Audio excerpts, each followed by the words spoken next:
వ్యాపారస్తుడైన ఒక తండ్రి తన కూతురుని ఉన్నతంగా చదివించి గొప్ప అధికారిగా చూడాలనుకున్నాడు. కానీ ఆ అమ్మాయి తన తండ్రి దగ్గర గుమాస్తాగా పనిచేసే అబ్బాయిని ప్రేమించడంతో ఆ అబ్బాయి ఆమెను ముంబైకి తీసుకెళ్లి మరీ ఒక రెడ్ లైట్ ఏరియాలో ఎందుకు అమ్మేశాడు. ఎన్నో ఏళ్లుగా నరకం అనుభవించిన ఆ అమ్మాయి ఆ ఏరియాతో పాటు మొత్తం ముంబైనే శాసించే మాఫియా డాన్గా ఎలా ఎదిగింది. అలాగే నాటి ప్రధాని అయిన నెహ్రూ గారి ముందే కూర్చొని తనను పెళ్లి చేసుకోవాల్సిందిగా ఎందుకు ప్రతిపాదించింది. ముంబైలో ఉండే వ్యభిచార స్త్రీలు ఇప్పటికీ ఆమెను ఒక దేవతలా ఎందుకు పూజిస్తారు. ఇలాంటి విషయాల గురించే ఈ వీడియోలో చెప్పబోతున్నాను. Let's begin our episode. 1939 ఫిబ్రవరి 12వ తేదీన గుజరాత్లోని కతియావాడ అనే ఒక మారుమూల గ్రామంలో జన్మించారు గంగూబాయ్ అలియాస్ గంగా. ఈమె తండ్రి అయిన హర్జీవన్ దాస్ గారు వ్యాపారస్తుడు కావడం చేత తన ఒక్కగానొక్క కూతురైన గంగను ఉన్నత చదువులు చదివించాలనుకున్నారు. కానీ 16 ఏళ్ల వయసులో ఉన్న గంగకు తన తండ్రి దగ్గర అకౌంటెంట్గా పనిచేస్తున్న రమణిక్ లాల్ అనే కుర్రాడితో పరిచయం ఏర్పడింది. ఆ పరిచయం ప్రేమగా మారడంతో రమణిక్ లాల్, నువ్వు అచ్చం సినిమా హీరోయిన్ లాగా ఉంటావని, నువ్వు గనక హీరోయిన్ అయితే జనం నీ ఆటోగ్రాఫ్ కోసం క్యూలో నిల్చుంటారని నమ్మించేవాడు. నిజానికి రమణిక్ లాల్ గంగను పెళ్లి చేసుకుని వారి ఆస్తినంతా కాజేయాలనుకున్నాడు. కానీ ఆమె తండ్రి అందుకు ఒప్పుకోడని తెలిసి గంగను ముంబైకి తీసుకెళ్లి అమ్మేయాలనుకున్నాడు. అలా తన ప్రణాళికలో భాగంగా గంగను తన ఇంట్లో ఉన్న బంగారం మరియు డబ్బు తీసుకుని వస్తే ముంబై వెళ్ళి అక్కడే పెళ్లి చేసుకొని స్థిరపడదామని నమ్మించాడు. అలాగే అక్కడ తనకు బాగా పరిచయస్తురాలైన ఒక మహిళ ఉందని, నేను హీరోయిన్ని చేసే బాధ్యత ఆమె తీసుకుంటుందని నమ్మించాడు. అలా అతని మాటల్ని గుడ్డిగా నమ్మిన గంగ తన ఇంట్లోని బంగారం మరియు డబ్బు తీసుకొని అతనితో పాటుగా ముంబైకి బయలుదేరింది. దాంతో రమణిక్ లాల్ బయటి ప్రపంచం ఏమాత్రం తెలియని ఆ అమ్మాయిని ఒక దేవాలయంలో రహస్యంగా పెళ్లి చేసుకుని తన స్నేహితుడి ఇంటికి తీసుకెళ్లాడు. అలా అక్కడే కొన్ని రోజుల పాటు తమ జీవితాన్ని గడిపిన రమణిక్ లాల్ ఆమెపై మోజు తీరిన వెంటనే ఒక వ్యభిచార గృహానికి అమ్మేయాలనుకున్నాడు. కానీ ఈ విషయాన్ని గంగకు తెలియకుండా, నువ్వు ఎప్పటి నుండో సినిమా హీరోయిన్ అవ్వాలని కలగంటున్నావు కదా, ఈరోజే మనం ఒక స్టూడియోకు వెళ్ళబోతున్నాం అంటూ ఏషియాలోనే అతిపెద్ద రెడ్ లైట్ ఏరియా అయిన కమాటిపురకు తీసుకెళ్లాడు. అక్కడ వ్యభిచార గృహాన్ని నిర్వహిస్తున్న ఒక మహిళ దగ్గరికి తీసుకెళ్లి ఈమెనే మా పిన్ని అంటూ పరిచయం చేశాడు. అలా గంగను అక్కడే ఉండమని చెబుతూ, మనం ఈ స్టూడియోకు దగ్గరలో నివసించడానికి ఒక రూమ్ని వెతుకుతానంటూ అక్కడి నుండి వెళ్ళిపోయాడు. కానీ ఎంత గడిచినా సరే రమణిక్ లాల్ తిరిగి రాకపోవడంతో అసలు మోసం అంటే ఎలా ఉంటుందో కూడా తెలియని గంగ గుండె లవిసేలా ఏడ్చింది. అప్పుడే ఆ గృహ నిర్వాహకురాలు గంగ దగ్గరికి వచ్చి, ఏయ్, అనవసరంగా ఎందుకు బాధపడుతున్నావు? నీ భర్త 600 రూపాయలకు నిన్ను నాకు అమ్మేశాడని చెప్పడంతో గంగకు ఏం చేయాలో అర్థం కాలేదు. అక్కడి నుండి పారిపోయేందుకు ప్రయత్నించగా ఆమెను ఒక చీకటి గదిలో నిర్బంధించారు. 2 రోజుల పాటు కనీసం మంచినీళ్ళు కూడా ఇవ్వకపోవడంతో గంగకు ఏడవడానికి ఆ కన్నీళ్లు కూడా దూరమయ్యాయి.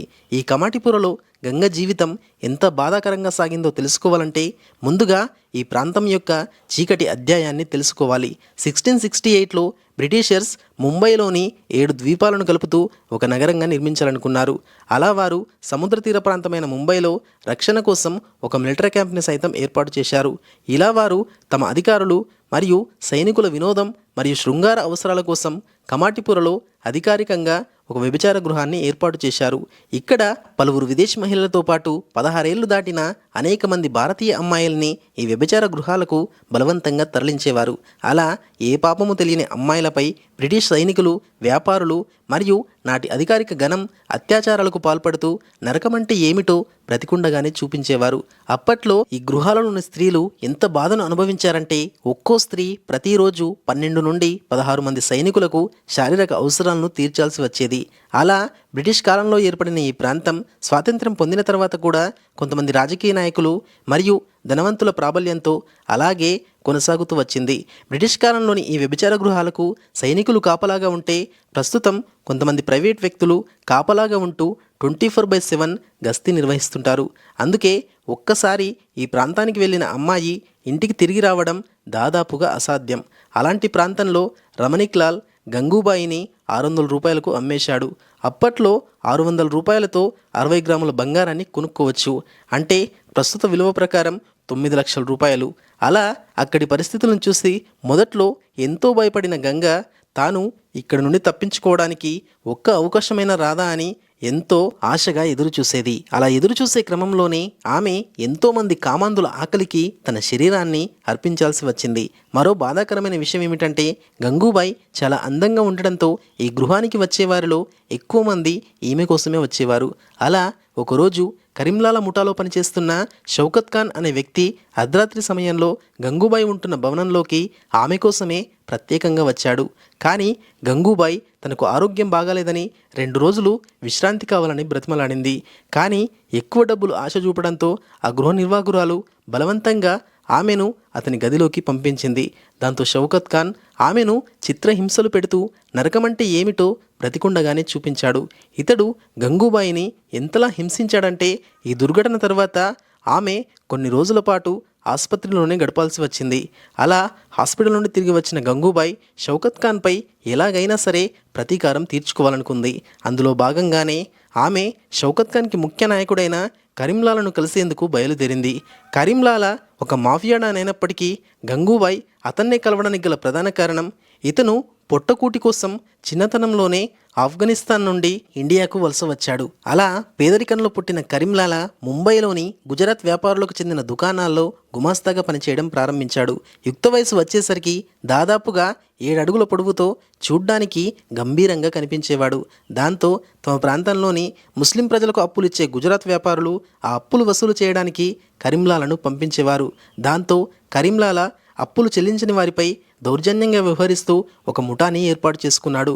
అనతి కాలంలోనే దక్షిణ ముంబై అంతటా అతని పలుకుబడి పెరిగిపోవడంతో భూ సమస్యలు, సెటిల్మెంట్లు, రాజకీయ వివాదాలను పరిష్కరిస్తూ అవసరమైతే చంపడానికి కూడా వెనకాడని కరీంలాలా జూదం, బంగారం స్మగ్లింగ్ లాంటి ఇల్లీగల్ వ్యాపారాలు చేస్తూ తిరుగులేని మాఫియాడాన్గా ఎదిగాడు. అయినా సరే తాను చేసే పనిలో నీతి, నిజాయితీని పాటిస్తూ ఆపద అంటూ వచ్చే అభాగ్యులకు తప్పకుండా సాయం చేసేవాడు. ఈ విషయం తెలుసుకున్న గంగూబాయ్ మసీదు నుండి ఇంటికి తిరిగి వెళ్తున్న కరీంలాలాను అన్నా అని సంబోధిస్తూ నాకు మీ సహాయం కావాలంటూ 2 చేతులు జోడించి మరీ వేడుకుంది. దాంతో కరీంలాలా ఆమెను తన చెల్లెలిగా భావించి ఇంటికి రమ్మని ఆహ్వానించాడు. అలా కరీంలాలా ఇంటికి వెళ్ళిన గంగూబాయ్ తాను కమాటిపురం నుండి వచ్చిన స్త్రీనని తనని తాను తక్కువగా భావిస్తూ ఇంటి బయటే నిల్చుని షౌకత్ ఖాన్ తనపై జరిపిన దారుణ హింసాకాండ గురించి చెబుతూ కన్నీటి పర్యంతమయ్యారు.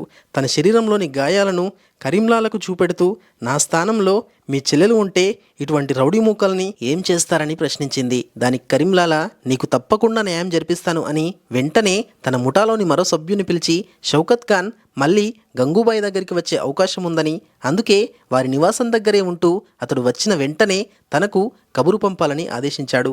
దాంతో ఎంతో సంతోషించిన గంగూబాయ్ తన వెంట తెచ్చుకున్న రాఖీ తీసుకొని కరీంలాలా చేతికి కట్టడంతో కరీంలాలా సైతం ఇప్పటి వరకు నా దగ్గరికి సహాయం అంటూ వచ్చిన వారే కానీ సొంత అన్నలా ఎవ్వరూ భావించలేదంటూ భావోద్వేగానికి లోనయ్యారు.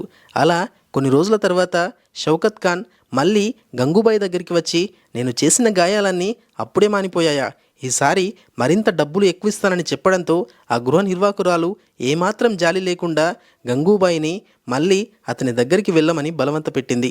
కానీ అతను వచ్చిన వెంటనే గంగూబాయి స్నేహితులు ఈ సమాచారాన్ని బయట కాపలాగా ఉంటున్న కరీంలాలా అనుచరునికి అందజేశారు. దాంతో ఆ కుర్రాడు వేగంగా వెళ్ళి కరీంలాలాకు సమాచారం అందించాడు. దాంతో కరీంలాలా ఎంతో ఆవేశంతో ఆ ప్రదేశానికి చేరుకొని అప్పటికే గంగూబాయిని చెరిపేందుకు ప్రయత్నిస్తున్న షౌకత్ ఖాన్ని బయటకు ఈడ్చుకు వచ్చి మరీ వీధుల వెంట పరుగెత్తించి కొట్టాడు. 7 అడుగుల ఎత్తు కలిగిన కరీంలాలా దెబ్బలకు షౌకత్ ఖాన్ అక్కడికక్కడే కుప్పకూలి చనిపోయాడు. అంతేగాక కరీంలాలా గంగూబాయి తనకు చెల్లెల్లాంటిదని ఆమెను ఇబ్బంది పెడితే ఎంతటి వారినైనా ఉపేక్షించబోనని హెచ్చరించాడు. దాంతో గంగూబాయి ఇదే మంచి అవకాశంగా భావించి తనను బలవంతంగా ఈ వృత్తిలోకి దింపిన ఆ గృహ నిర్వాహకురాలని అక్కడి నుండి వెళ్ళగొట్టారు. అలాగే ఆ గృహంలో పనిచేస్తున్న అమ్మాయిలను మీకు ఇష్టం ఉంటేనే ఈ వృత్తిలో కొనసాగమని, లేదంటే మీ ఇంటికి పంపించే ఏర్పాట్లు చేస్తానని చెప్పడంతో కొంతమంది అమ్మాయిలు తమ స్వస్థలాలకు తిరిగి వెళ్ళారు.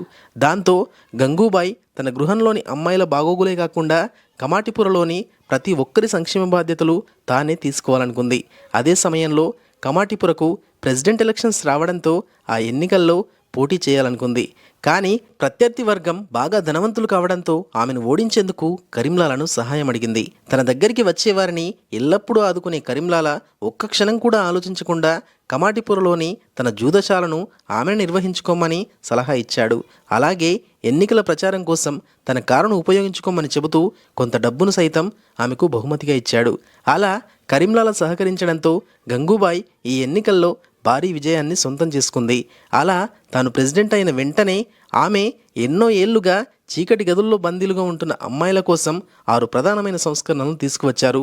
వాటిలో మొదటిది, కమాటిపురలోని ఏ వ్యభిచార గృహంలోనైనా సరే అమ్మాయిలను కొనడంతో పాటు బలవంతంగా ఈ వృత్తిలోకి తీసుకురావడాన్ని నిషేధించారు.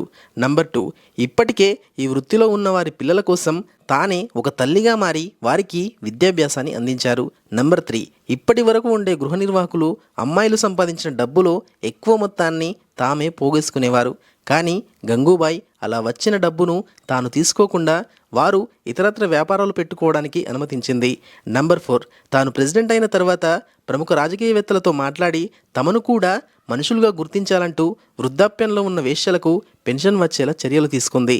నంబర్ 5, ఇలా ఈ వృత్తిలో ఉన్న వారి పిల్లల్ని ఇదే వృత్తిలోకి రానివ్వకుండా వారికి పెళ్లి చేసి మంచి జీవితాన్ని అందించడం ప్రారంభించింది. ఇలా గంగూబాయ్ ఎన్నో ఏళ్లుగా అణచివేతకు గురవుతున్న అమ్మాయిల పట్ల దేవతలా మారి వారి బాగోగుల్ని చూసుకునేది. ఎల్లప్పుడూ తెల్లటి బంగారు అంచు కలిగిన పట్టుచీర మరియు నుదుటిన తిలకం ధరించే గంగూబాయిని చూసి ప్రముఖ రాజకీయ నాయకులే ఆమెకు సలాం కొట్టేవారు. ఇలా ఈమె గొప్పతనాన్ని గమనించిన నెహ్రూ గారు ఆమెను తనను కలవాల్సిందిగా కబురు పంపడంతో గంగూబాయ్ ఢిల్లీకి బయలుదేరారు. ఇలా ఒక వేశ్య దేశ ప్రధాని ముందు కూర్చొని మాట్లాడడం నాటి రాజకీయాల్లో ఒక సంచలనంగా మారింది. అలా తనతో సమావేశమైన గంగూబాయ్తో నెహ్రూ గారు చూడ్డానికి చాలా అందంగా ఉన్నావు, ఈ వేషవృత్తిని మానేసి చక్కగా పెళ్లి చేసుకోవచ్చు కదా అని సలహా ఇచ్చారు. దానికి గంగూబాయ్ నవ్వుతూ, ఎవరో ఎందుకు, మీరే పెళ్లి చేసుకోండి సార్ అని బదులు ఇవ్వడంతో నెహ్రూ గారి నోట మాట రాలేదు. దాంతో గంగూబాయ్ చెప్పడం చాలా ఈజీ కానీ పాటించడం చాలా కష్టం సార్ అంటూ తమ బాధల్ని చెప్పుకుంటూ వారి సంక్షేమం కోసం ప్రతిపాదించిన కొన్ని విజ్ఞప్తులను నెహ్రూ గారికి ప్రతిపాదించడంతో నెహ్రూ గారు వాటన్నింటినీ తప్పకుండా నెరవేరుస్తానని హామీ ఇచ్చారు. ఇలా అక్కడి అమ్మాయిల కోసం ఎన్నో సేవా కార్యక్రమాలు చేపట్టిన గంగూబాయ్ 69 ఏళ్ల వయసులో గుండెపోటుతో కన్నుమూశారు. నిజానికి ఆమె కరీంలాల సహాయం చేశాక తన ఇంటికి వెళ్ళిపోవాలనుకున్నారు. కానీ ఇంటికి కాల్ చేసి తన సమస్యను వివరించాలని ప్రయత్నించగా వారి కుటుంబ సభ్యులు తమ కూతురు ఎప్పుడో చనిపోయిందని చెప్పడంతో ఇక తన జీవితాన్ని తనలాగా నాశనమైన అమ్మాయిల జీవితాల కోసమే వినియోగించాలని శపథం చేసుకున్నారు. ఇలా ఎన్నో సేవా కార్యక్రమాలు చేపట్టిన గంగూబాయ్ విగ్రహాన్ని ఇప్పటికీ మనం కమాటిపురలో గమనించవచ్చు. ఇలా గంగూబాయ్ లాగే ఇప్పటికీ మన దేశంలో ప్రతి సంవత్సరం 1,00,000 మందికి పైగా మిస్సింగ్ కేసులు నమోదవుతుండగా వీరిలో 75% మైనర్ బాలికలు మరియు మహిళలే ఉన్నారు. ఈ సమస్యను నిలువరించేందుకు ప్రభుత్వాలు ఎన్ని చర్యలు తీసుకున్నా సరే కొంతమంది అధికారులు మరియు రాజకీయ నాయకుల అండతో ఇలాంటి దారుణాలు ఇంకా కొనసాగుతూనే ఉన్నాయి. నా ఒపీనియన్ ప్రకారం పరిస్థితులు మనల్ని ఎంత వెక్కిరించినా సరే వాటన్నింటినీ ఎదిరించే అవకాశం ఏదో ఒక రూపంలో ఖచ్చితంగా వస్తుంది. అలా ఆ అవకాశాన్ని సద్వినియోగం చేసుకున్న వారే గొప్ప వ్యక్తిగా మారగలరు. మరి గంగూబాయ్ గారి గురించి మీరేమనుకుంటున్నారు? మీ విలువైన అభిప్రాయాన్ని తప్పకుండా కామెంట్ చేయండి.